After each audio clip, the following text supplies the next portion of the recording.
با کرانچی فلفلی و سوسیس میخوام پشماتون رو برسونم. در کرانچیمون رو باز میکنیم تا جایی که میتونیم کرانچیمون رو له میکنیم.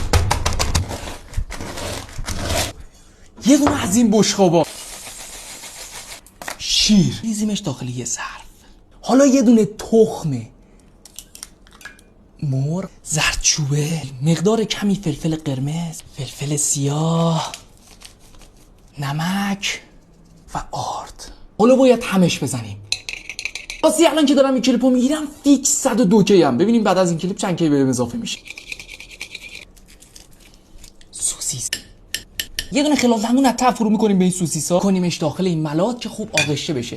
بعد میکنیمش روی این کرانچیا که خوب کرانچی بهش بچسبه. بعد که این شکلی شد میبریم سرخش کنیم. اوه چی شد؟ پشمام. من اینو با کرانچی ساده امتحان کردم ولی کرانچی فلفلیش یه چیز دیگه.